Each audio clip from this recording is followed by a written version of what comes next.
శ్రీ భగవాన్ భౌతికయాత్ర ముగిసే ముందు వారు భక్తులతో ఏమనేవారో చూసాం.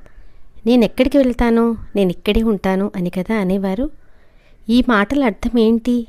కాలము, దేశము ఒక భౌతిక దేహానికి పరిమితం. అటువంటి పరిమితులేమీ లేనిది శుద్ధ చైతన్యం. తాను దేహం కానని, శుద్ధ చైతన్యానని అనుభవపూర్వకంగా తెలుసుకొని నిత్యం ఆత్మనిష్టలో ఉండేవారికి పరిమితుల మాటేముంది?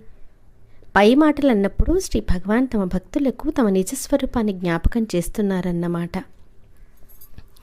నన్ను దర్శించుకొని నాలో ఆత్మవిశ్వాసం ఉన్నవారు ధన్యాత్ములు. నన్ను దర్శించుకోలేకపోయినా నాలో విశ్వాసం ఉన్నవాళ్ళు రెండింతలు ధన్యులు అన్న యేసుక్రీస్తు మాటలు గుర్తుంచుకుంటే శ్రీ భగవాన్ని దర్శించుకోలేకపోయినా వారి పట్ల విశ్వాసం పెంచుకున్న వాళ్ళు ఎంత ధన్యులో తెలుస్తుంది. వారి జీవిత గాథే స్ఫూర్తిదాయకం.